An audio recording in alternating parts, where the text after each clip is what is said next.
Only way to get through this podcast. Mm-hmm. Hashtag product placement. Mm-hmm. Hey, don't start the stream with that.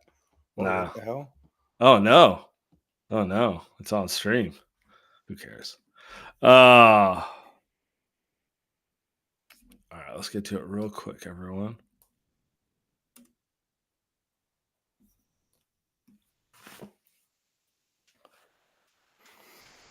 Presented by Prize Picks. Get $50 instantly when you play your first $5 and use the promo code Welcome to Light Years. Tommy, recording this after a very disappointing Game 4 loss for the Warriors. 117-110. Score absolutely doesn't tell the story. That game was over in what late third, right there, something in that range. 20-point game. Shout out Pat Spencer, Guy Santos for giving the 20% of the crowd who stayed to the end a little bit of show there. And almost a vicious backdoor cover. It was Wolves minus 5.5. Oh, yeah. This is the type of night you need a Surfside. Uh-huh. Not only do I need a drink after a game like that, I also need something that isn't going to cost indigestion, which, 100 calories, only 3 grams of sugar, no bubbles, no indigestion. Anyway, I almost don't even want to go into this game. Like I've been kind of thinking about it for a while, really since that game. Does it really make sense to dive into the details of this game, or it's time to just have a conversation? Season's over. Oh man, you're going there already? Ye a little faith. This team can't come back from down 3-1. Steph can't come back in game 6. How have I turned into the optimist? How has that happened? Do you actually believe, like, what percent chance do you give this team to win game 5? Not even win the series. Win game 5. 25%. Fair. Okay. That's not, coming out here super hot. Why? Steph's not playing game 5. No chance. I have zero reason to believe number 30 is playing game 5. So tell me why you think this Warrior team, which to me, 3 was the one that hurts. I don't think I really properly contextualize how bad that one hurt in real time, but watching game 4, yeah, dude, they're a marginal offensive team without Steph. Actually, they're just a bad offensive team without Steph. So throwing away a game that you had an absolute chance to win, it sucks because it was inevitable you're going to have a game that looked more like this where they're hitting shots and you can't hit anything. Why? Why on any earth should I believe this series isn't over? Because you're a fan and you're delusional. I mean, like that's the whole name of the game. That's the whole name of the game, right? Like until the season is over, I'm not going to say the season is over. Now, in all likelihood, is that it? Was tonight the death knell? Yes, obviously. I'm not delusional. But at the same time, I'm going to tell myself they still have a chance to do this until like the clock hits 0. Now, that's just this team is like they've given me too much over the past 10 years to believe any different, Okay. Backs against the wall. Like I'll still believe in Draymond. I'll believe in a guy like Jimmy with his back against the wall, even though he was horrific tonight. And look, I mean, Wolves have shot the ball very well for the last 8 quarters. Basically, they've shot the shit out of the ball. So the formula for winning game 5 would be the Wolves go cold again, and you can sneak out an ugly one. And then you just got to hope Steph is back for game 6. And there's no guarantee of Steph even being back for game 6. But at the same time, like I said, I'm not gonna say the season is over until it is. But if we want to get in some bigger picture stuff, I'm more than happy to do that as well. I can get with your logic there. I can get with your big picture logic of shutting off the rational side of your brain and just kind of let's see what happens. Statistically, the odds are not in the Warriors' favor right now. Right. I can get with that logic. I don't know. Watching this game, I didn't really get angry. I'm gonna be honest with you. I just kind of got frustrated at the fact that I think they're up 3-1 on the Wolves if Steph plays. Yeah. And you know what? You can't change that. It's the Wolves don't have to apologize for anything for the reality of the situation. But it sucks. It just sucks. And then, trying not to overreact to every little thing that's gone on. I don't know. What are your thoughts on Jimmy? Honestly, why don't we start there? Well, I mean, he needed to be more aggressive tonight. I think everybody will admit that. Anybody who watched the game with any type of rational mind, like he had to be more aggressive, and he just wasn't. He picked his spots a little bit too much. He was creating enough advantages, but he just wasn't shooting the basketball when he needed to. But at the same time, he's 35. He's I don't know what percentage of healthy he is, but he's definitely not 100% healthy. And he kind of emptied the tank on Saturday. 43 minutes, 33 points, and just didn't have enough to like get him over the hump tonight. Like the hope was honestly, and I think this is kind of how he was playing it. You stay close enough until the end of the game, and then he can give you that final push to go win it for you. And for the first half, that's what it looked like. I thought, okay, we're in a good position here, up 2 at half. That and 3 right before the half was an absolute killer because it takes you from up 2 possessions to up 1, and now it's really a game and starts to feel good. It was just it was a bad omen heading into that second half. But I think that was kind of, at least in Jimmy's mind. I can't read the guy's mind, but I would assume he was thinking, if they can get me close enough in the fourth, this is a single digit game, 5 points or less, I can go win it for us. But he didn't have enough in the tank tonight to expend it for 40 plus minutes. And we saw that.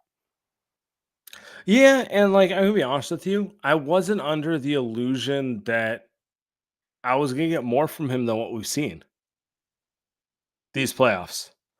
I was under the belief that he was the perfect number 2 next to Steph. Yes. Not that he could carry a team, particularly a team with no shooting. And I mean, I didn't think they could shoot the ball prior, but this is even below my expectations, to be honest with you, in terms of shooting. Uh, or a better way to put it is I knew they had no shooting, but watching that lack of shooting without Steph at least creating opportunities for them, it makes your eyes even get wider where you're like, fuck, man.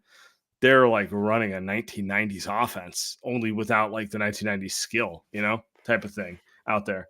Yeah.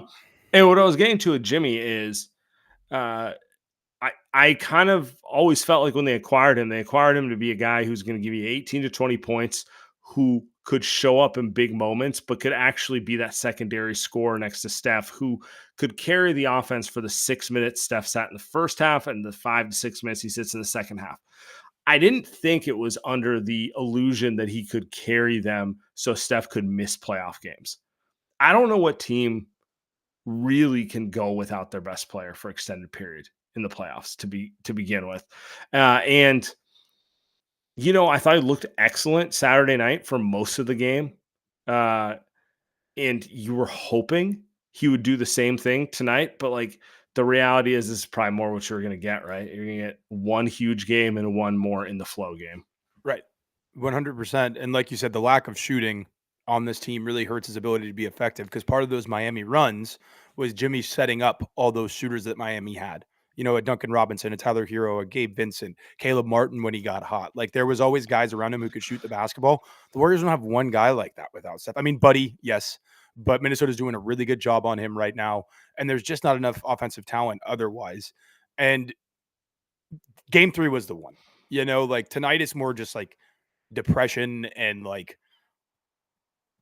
It sucks. dejection, It fucking dejection, sucks. dejection. Saturday, Yeah. I was angry after the game where it's like, you can't give that one away, especially because they kind of shot themselves in the foot. But I don't know, expecting even in his Miami playoff runs, Jimmy would have these type of series where it's like he goes for 40 one night, the next night it's like 17, but he has 10 assists and he's setting up all their shooters. It was never a consistent 30 plus a night. It was he can have these big explosions, but you can't really count on that from him every night because his scoring game takes so much energy and so much physicality that it's just not feasible unless you're like to play that way for 7 games, unless you're like LeBron James. Like nobody can exert that type of physical effort for 7 games. Particularly not a guy who's already missed games this playoff with a Right. butt contusion or whatever, glute contusion, whatever you're gonna Yeah. call it. But like he's clearly banged up too. So there's that. I don't really want to keep making excuses for them, to be honest with you. It's just kind of like I don't even want to say I got fooled by the roster. It just sucks because I want to see them play with Steph. Like they truly were kind of some of the parts is greater than the individual, and they were absolutely not set up. Like they were set up for Moses Moody or Looney to miss games. Yeah. They're not set up for Steph Curry to miss games. Yeah. And I don't know, man. It really is. Steph was talking about it when he got injured, right after he got injured. He said he felt like they were figuring it out. And not that they hadn't before. They obviously closed the season very well, but it felt like everything was starting to coalesce. You could feel it in game 7 in Houston, and you could feel it to start that game 1. And I mean, look, Steph is the best player I've ever seen.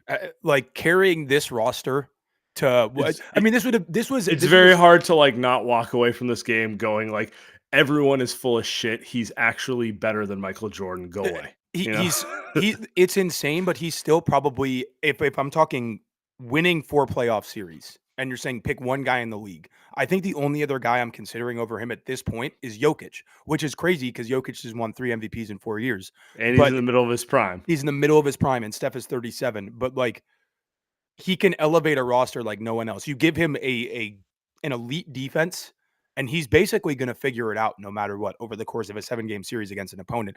And it feels like we were robbed of something, you know. And this isn't 2016 where the team has enough talent and enough pedigree to get by while he misses 4 to 5 games like they did then. They just don't have it. And, you know, they're starting a 22-year-old. Kuminga's 22. They were giving a lot of minutes to Moody before tonight. He's 22. They just don't. Draymond's 35 as Yep. opposed to in the middle of his exact prime. And has looked Jimmy's every bit of 30 it.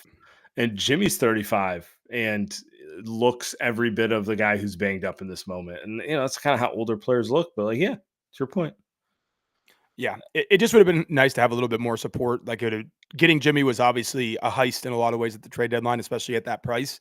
But it would have been nice if they could have done one more thing. If you can go and get a Kobe White or you can get another scorer, so it doesn't look this inept offensively. Like, yes, Jimmy has to be better. I was disappointed in his effort tonight, but good God, man, they're relying on end of shot clock pods, heaves. They're relying on Buddy Hield creating offense. They're relying on Draymond trying to create shots for people with no pre-existing advantages. Like it was irresponsible to enter and the crazy part is it still might have been enough if Steph didn't get hurt. Like they still might have had enough, but there just was not enough insurance and extra talent on this roster to survive any injury to Steph or Jimmy.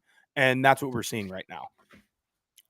That was kind of always the fear when they made that move too, which is it's a lot of reliance on 3 older guys to be healthy to set the tone at every level of it. And honestly, they lost the series when they went 7 against Houston. Like that was it.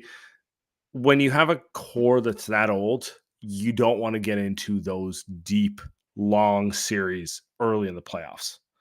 I guess my big picture question for you, and the one I've been thinking about pretty much since the Wolves started shooting the lights out in the third quarter, I was like, it's done. Does this change your perspective on the Warriors roster?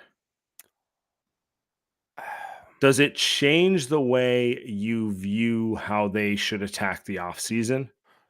Does it No. change how you feel about Kuminga? Does it change like you could take this any different direction, but the broader point is like, you know, they made a big acquisition for Jimmy. Well, Kuminga gets buried. Like where does it change your perspective in any way? I think just to stay on the Kaminga point for a second, you know, he was fantastic. I mean, he's been unbelievable the last 2.5 games. Um, he just he's playing with much more patience and intention offensively. Didn't have a great second half tonight, but he's way more patient and way more intentional offensively. His defensive effort has been much better. And yeah, I think these last 2 games have made me reconsider maybe keeping him around, but I still think their best path is moving him for kind of prime age guys over the summer, like he's absolutely recouped his trade value like 100%. Like teams will watch these last couple of games and be like, yeah, there's something to build with here. And he's made some money the last 2 nights. So like it's all positive on the Kuminga front. But I would still try to get some more size. You need to get some type of stretch big, and you probably need like another scoring guard or wing. Um, you just need more talent on this roster, and I don't think that comes by re-signing Kuminga. And it could, you could just say run it back. We think we can figure out the Steph, Jimmy, Dre, Kuminga thing, but I don't feel like that's the best path forward just because Steph's going to be 38 by next playoffs. So there's not really time to waste just trying to figure shit out anymore. I still think if the interest is winning championships, I still think it's in their best interest to move Kuminga from that standpoint. But at the same time, he's definitely made me reconsider some of those things because I thought it was a no-brainer for these last 2 games, and I'm definitely thinking about it a little bit differently now. Yeah.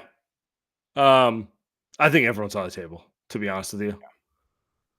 My I have 2 major takeaways from the playoffs right now, which is their lack of shooting is embarrassing.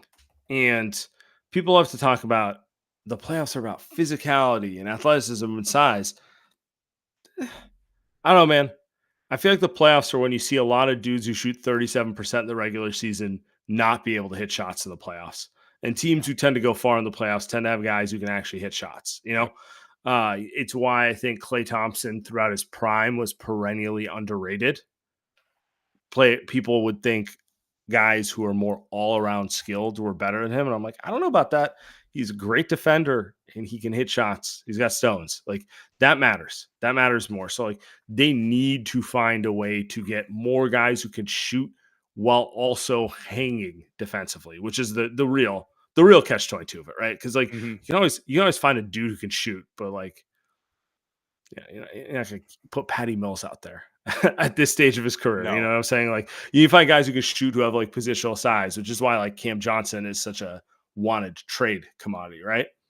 The other part of it is I don't know that my opinion of Kuminga's changed. To be honest with you, I still think he's athletic. I was never as down on him as you guys, but I'm not particularly higher on him as a player than I was before. He can score the ball. He is athletic. He also really doesn't make other players around him better. 1 assist Yeah. tonight. Like just kind of he can get a bucket. There's value in that. And he's got athletic tools to defend that he shows time to time. And you are assuming that it's going to continue improving year after year. I think my big thing is I don't think you can have him, Jimmy, and Draymond on the roster together next year. Like, there's just one of them's always going to be in a weird position, doghouse, or they're going to have to play small, they're going to do something. So Yep. you're going to have to reconfigure the roster one way or another. And my big take coming out of the playoffs is as much as Draymond's my favorite player, and I don't want to, I'm not putting anyone in the trade machine. I'm not even putting Kuminga in the trade machine right now. It's all on the table for me right now. Like I'm willing to talk anyone if I think it's going to lead to a better shot. Because I've seen enough out of Steph this last year that if you put smart players and another star around him, I absolutely think they can win a title next year. I really Yeah. don't think they're that far off. And there's a lot of different ways you can go about it. It might be moving Kuminga to go get a Cam Johnson. It might be moving Jimmy to go acquire a younger star, go get Anthony Davis, something like that. Like, I don't know, talking out of my ass right now. You know what I'm saying? But to me, my big thing here is just like it's all on the table. I don't know. It's disappointing is more than anything. Yeah, it's just I think it's really hard to properly evaluate it because we didn't get to see the actual ceiling of this team. Mm-hmm. We didn't get to see where they could get to. And that sucks going into an offseason where your core is this old. So I don't know if there is a perfect answer right now. And like I said, I'm not counting the series as quite over yet. In all likelihood, yeah, it's over. But like I said, until that final buzzer rings, I'm not gonna go all the way there. But yeah, of course everything's on the table. Draymond's looked really old these last 2 nights. He's frankly looked like over his skis a lot of the time. His closeouts have really taken a step back. I think that's one thing in particular I've noticed where you can really see his age. He's getting fried on closeouts by some of these Wolves wings. Like he can't stop and switch his momentum as quickly as he used to. He's not quite as fleet of foot. He's still an incredible defender. He's obviously not the guy he was in his prime, but him and Jimmy is a clunky fit offensively. It forces them to go small unless they get a true stretch big. And that's why post was such a revelation for a little bit, because it allowed them to play those two guys together without downsizing. But at the same time, like, you either have to go get one of those guys this summer, that type of stretch big, or you have to seriously consider trading one of them. You can't run back the same formula and make Draymond play the 5 for 82 games. And we have been saying that for what feels like 6 years now, but they keep doing it. There has to be real changes this summer to, like, the construct and the makeup of the roster and the way they view team building, or else we're going to be in this same position, winning 48 to 50 games, battling for a play-in spot. And then you're exhausted by the time the playoffs come around, and you get Steph with a wear and tear injury like a hamstring, something that he's never suffered in his entire basketball career. Yeah. It's just,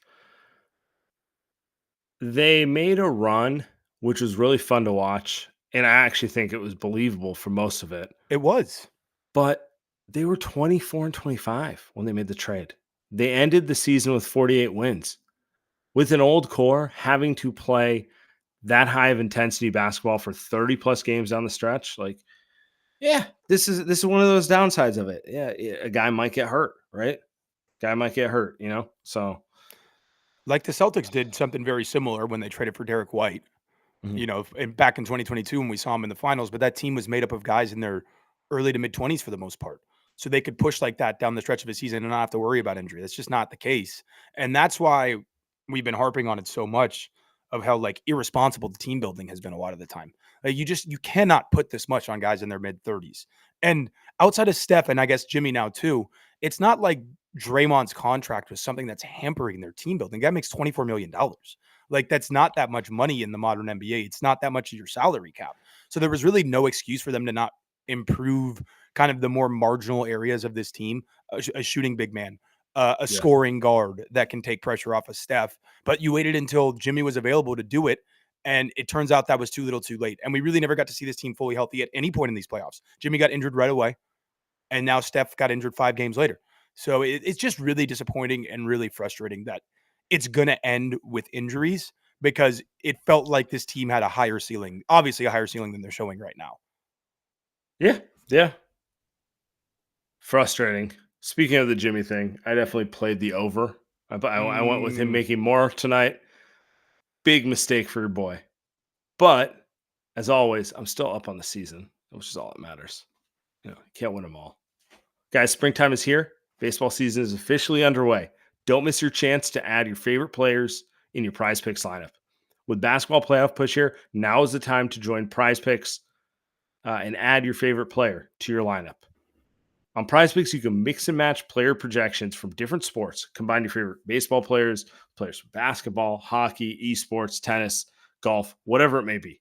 Prize Picks is the best way to win real money this summer.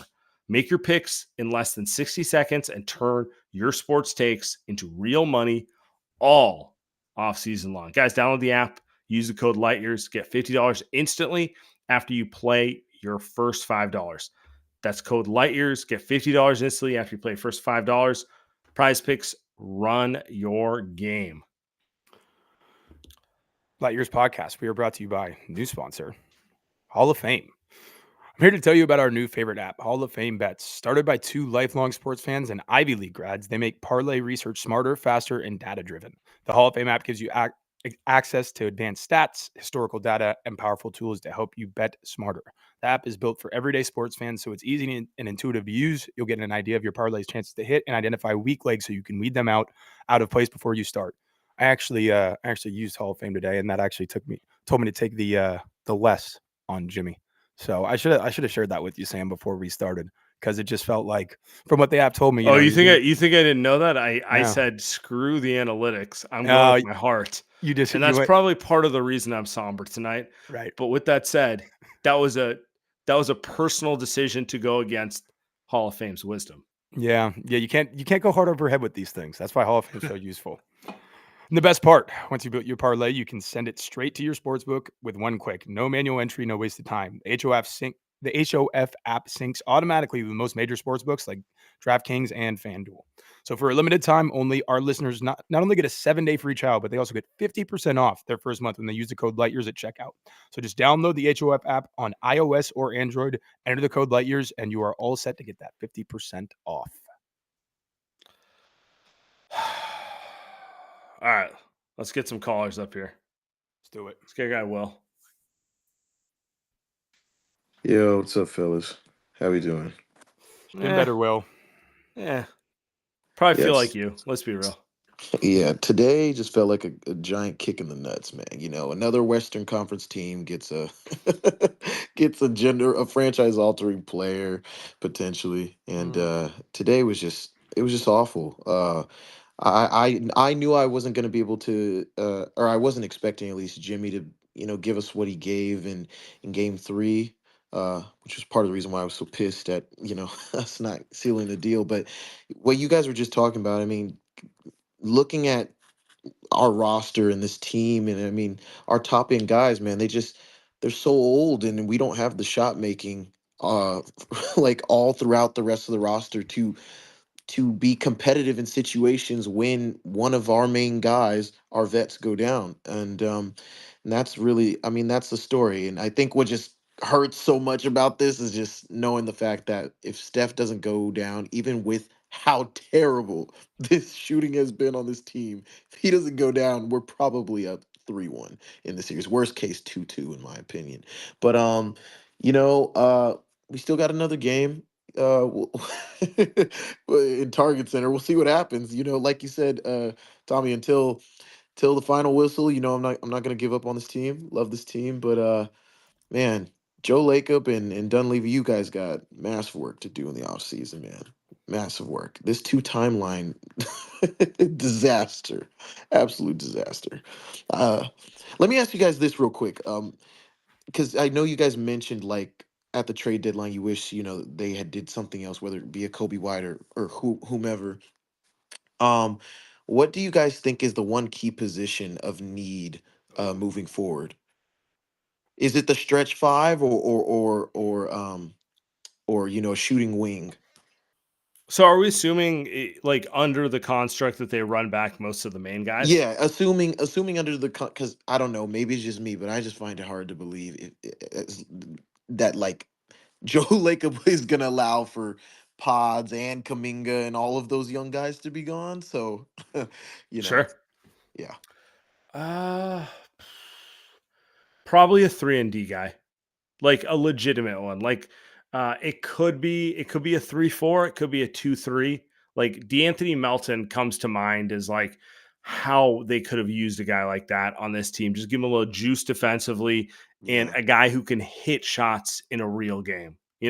Not a 40% shooter where you can absolutely shoot the ball.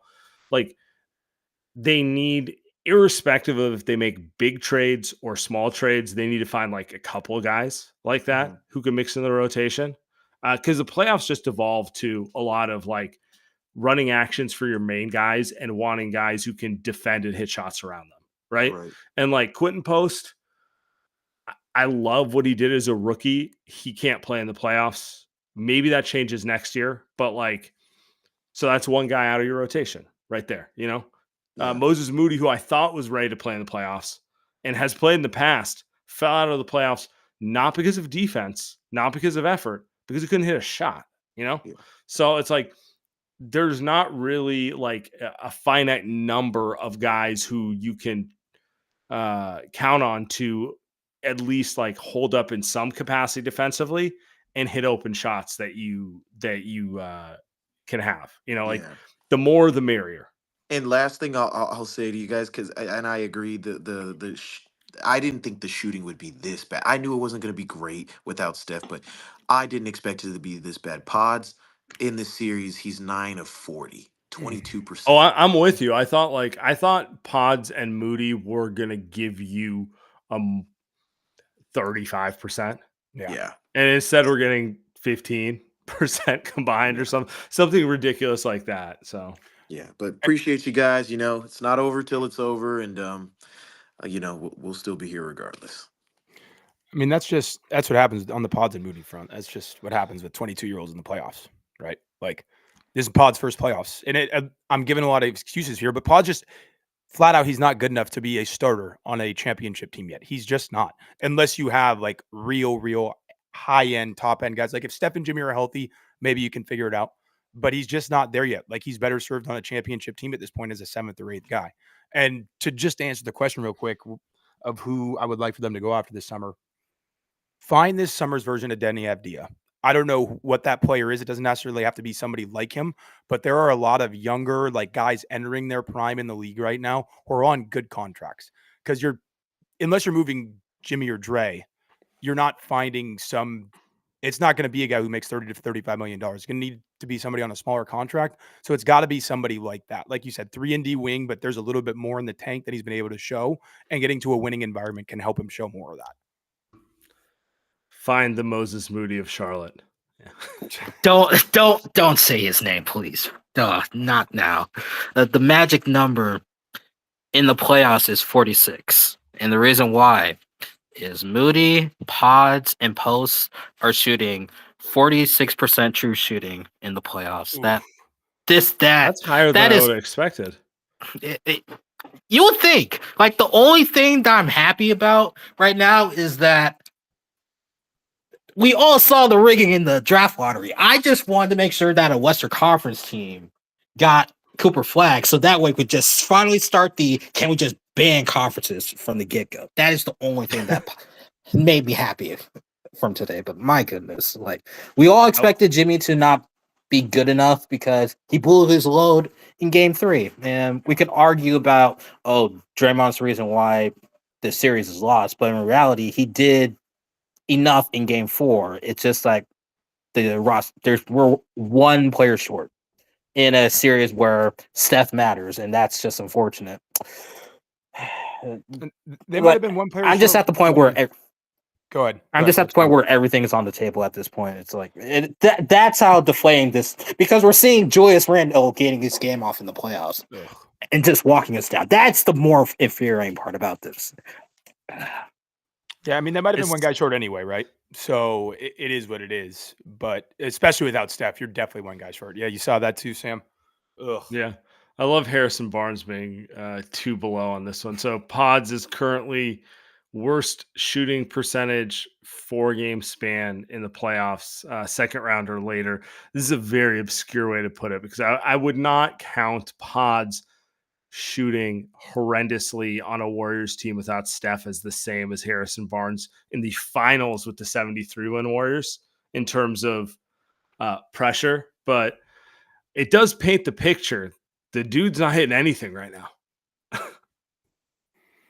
Yeah. I mean, people love to talk about how Steph and the Warriors always get like these lucky shooting games. That's 2 of the worst performances in playoff history right there from 2 of his teammates. And I mean, obviously, Steph isn't healthy this series, but if HB makes those same people are about to pivot to, see, Steph doesn't make his teammates better. Yeah. So don't argue with those people. Oh, Clay's on here. I would not have expected that. Let's just ignore that. Ignore that. Steph for my go, please. Today's just an awful day, man. Honestly, a lot of Warriors series on this list. We got Steven Jackson. Yes, it's the Lakers series. Yeah, we got Steven Jackson on here. This is for context for those listening. Worst field goal percentage in a 4-game playoff span, single series, second round or later, last 50 years. Pods, Ariza, Harrison Barnes, Nick Van Exel. I'm not going to read the whole list. Yeah.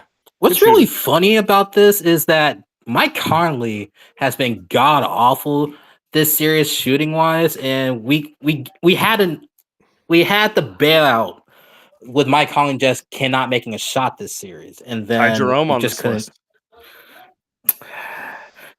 Shout out Tommy 2.0 for not being able to make his floaters against Indiana. Come on, man.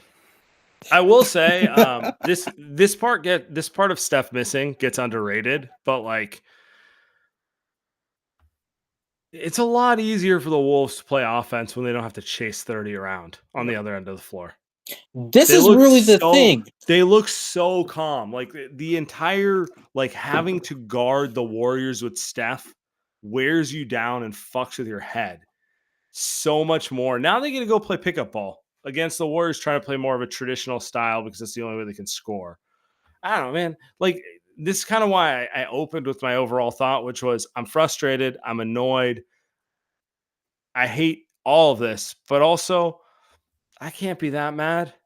I think Steph's on my Mount Rushmore. And I'm not under some illusion that this is like the deepest team on earth that they're going to be able to make it work without him. But it sucks. It just sucks.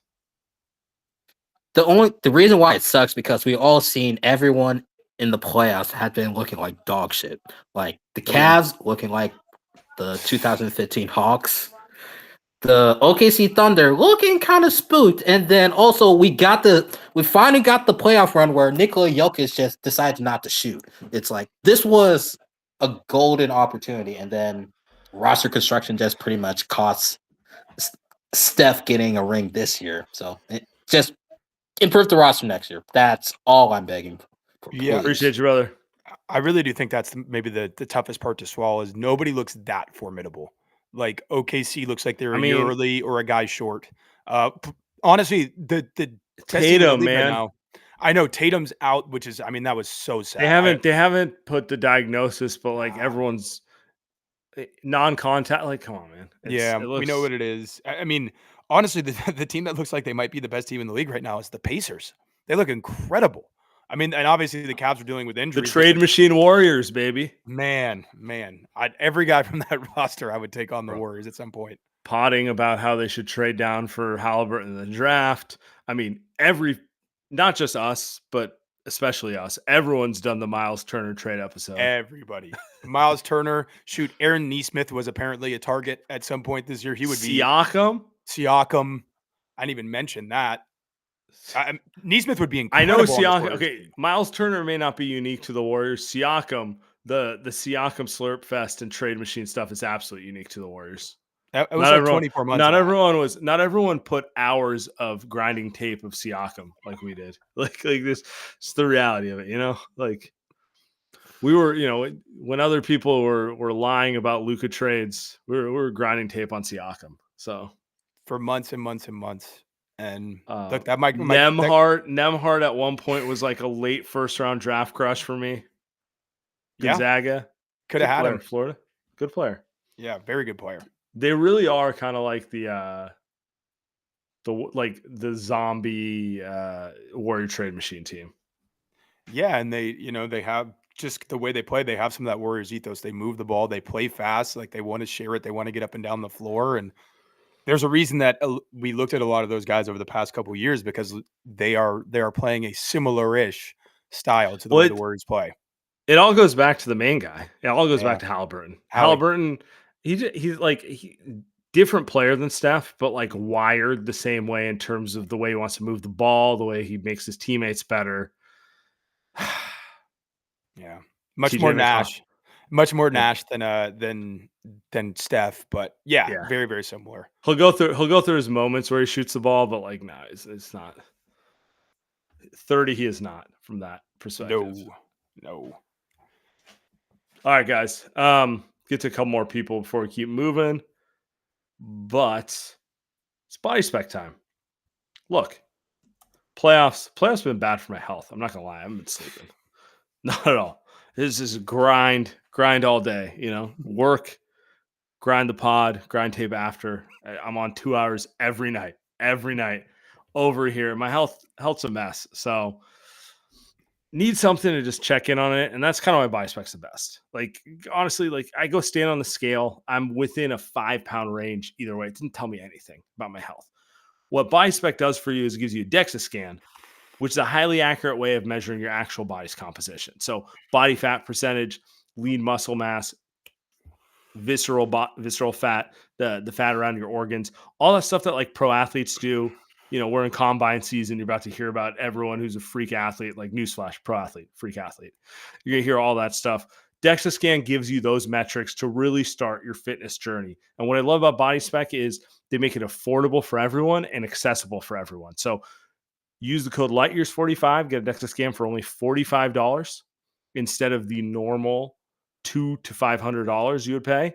And then secondarily, if you're in the Bay or LA, they got mobile vans. They'll come to you. It's really that simple. Go to bodyspec.com, LightYears45, sign up for that DEXA scan. They'll come to you, scan you, give you results, start your fitness journey. On a night like tonight, after a loss like that with the season potentially ending, I think the only way I'm going to get to sleep is some Via. If you guys haven't tried Via yet, you're seriously missing out. Whether you need to unwind, refocus, or pretend you have your life together, Via is here to enhance your everyday. And let's be honest, probably your night too. With products ranging from 0 to high cannabinoid levels, Via lets you fully customize your experience to fit your needs. And the best part, Via legally ships across the U.S. Discreet, direct to your door, no medical card required, and backed by a worry-free guarantee. Not sure where to start? Take Via's product finder quiz to get personalized recommendations tailored to your needs. It can take less than 60 seconds to complete.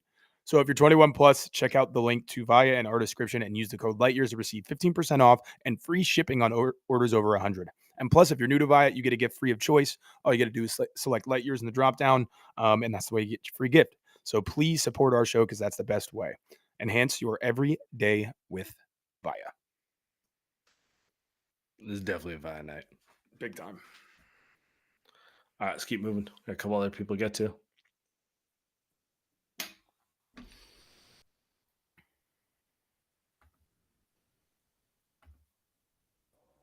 Hey guys. What's up, going on, man? Oh, I just have seen so much good Warriors basketball that this is deeply disappointing, but I am like the silver lining optimist in the sense of just like this feels like playing with house money on one regard. The side of it that's tough is like you guys have been mentioning, when you look at the league, semi-serious roster construction, anyone has a chance right now. Yep.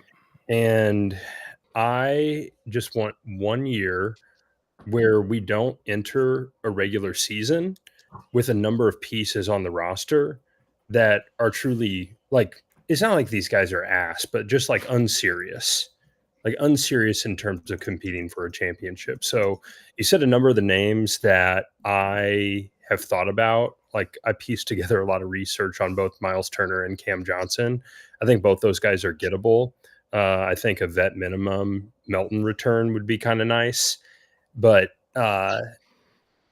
damn, like even I'm under the assumption that we'll probably have the 3 old guys back, but that we could construct the roster with asset management in a way that could lead to a championship opportunity.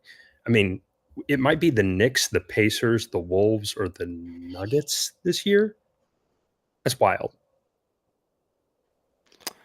Yeah, and I think the tough thing looking forward to next year is like, okay, the Mavs are about to get Cooper, and he's good, he's a rookie, so at the end of the day, you can only expect so much. But I think he's going to be a high impact guy from day one. Spurs are now in position to go trade for Giannis if they want to, or they have the number 2 overall pick.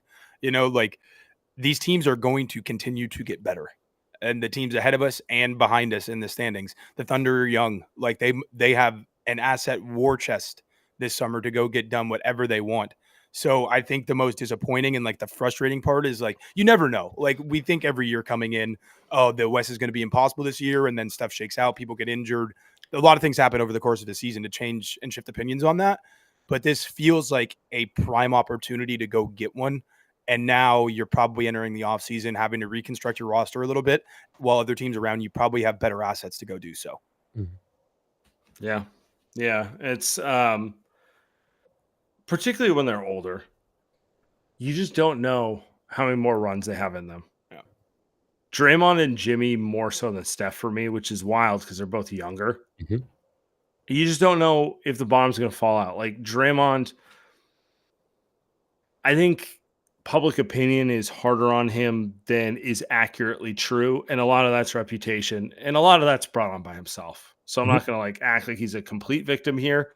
He did put together one of the better game 7s I've seen against the Rockets. He's played some really good games here, but you'd be lying if you said he was as consistent as he was 5-6 years ago. So it's like one of those things where it's like, is next year the year where, to Tommy's point, tonight he just looked a step slow closing out, where that becomes more the norm than the exception? And those are like the worries, like you don't want to throw these opportunities away, particularly when like you look at the rest of the league. Like I love the Pacers. We can talk about how like, if we were running the Warriors, we'd have half their starting lineup and we'd win 75 games and, smartest GM on earth. they're not that good. Like they're not the greatest team on earth. Like it's a very wide open league right now, and you just never know. You never know what's going to happen. We saw the Giannis leak today. Giannis going to get moved. Sounds like he's going to get moved to the West because no one in the East ever gets better. Apparently. Well, so it's just like one of those things. It's just frustrating. The hard part is imagine almost in a descending capacity. It seemed like from the season outlook that it was going to be more and more difficult every year for the Warriors to have a legitimate shot since 22. And every single time it turned out that it was way more wide open than we initially perceived. So that's why I just give it one try. I do trust roster construction under the stewardship of Mike Dunleavy quite a bit. I mean, the drafting. Does he have the power?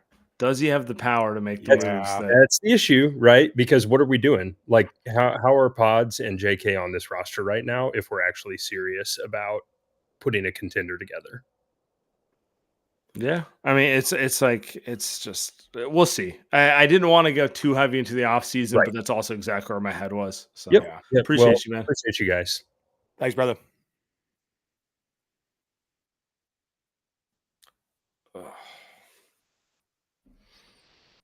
I mean, we didn't even talk on the flag thing, but I know that feels like maybe a Thursday discussion potentially, or a Wednesday. There's just so many moving parts on this whole thing. Like, I don't. Is Anthony Davis gonna get traded, or are they gonna trade Cooper Flag to do the Twin Towers with Giannis? Hey, bring me AD if that happens. Throw the entire war chest at him. Steph and AD would be an issue for everybody. Seems like there's gonna be a lot of movement, but we'll see. Hey, what's up, man?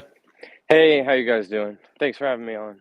Gotta be honest, I woke up in a dark place today, and I was like, this game 4 game 4 is not feeling good. But I put on my "We Want Iguodala" shirt, and I watched an hour of the Golden Age on YouTube, and I reminded myself what it looked like when all the role players came together and we won it all. So, watching this season, watching these playoffs, there's been opportunity for Pods, there's been opportunity for Mo and now JK, and it hasn't come together. But to me, it just means that what happened in 2015 was special, and it was cool to watch that back with this context, because I could 100% see them winning the title this year with Jimmy and with Steph and with Draymond playing the way he was against the Rockets. But it's not looking like they have enough. And to be honest, my head was in trade machines too. I'm gonna ask you guys some trade machine questions, but I'm not gonna do that. No, I'm not gonna do that. I'm gonna say the series isn't over yet. The season's not over yet. I believe in these guys still. So, I like that. Having me on. I like it. Ain't over till it's over, baby. You know what? I needed that to end with. I'm not sure I'm there mentally, but Tommy, you said it off the top. Last caller, you said it as well. I need to have that mindset. I can't go to off season just yet. I got a lot of time. Miles Turner, you're going back in the trade machine, buddy. We got time, but it's okay. That's going to be there May 16th. It's going to be there. It's going to be there May 18th. There's a lot of time for that. I don't need that right now. Yeah, Miles Turner, get ready to learn trade machine, buddy. And to our guy, No Cap in the chat, I promise we will do some trades for guys who can get a shot off the dribble too. I got you. No Cap just going at me tonight. Oh, he's going at it. Do we run Jordan Poole back in the trade machine? Hey, is he too pricey? Yes. Yeah. Look, JP would. But a part of you is like, but I kind of would like it. I mean, look, man, if they had Poole tonight, or just in this series in general, I'd feel a lot better about their chances to win. That's for goddamn sure. But Poole's definitely like the, when you go into the store, when you're a little like mad about your expenses, which like, but I really want that. So, babe, put on the credit card, figure it out later. Bill's not due for 30 days. Yeah. All right. We'll end it there. I appreciate everyone.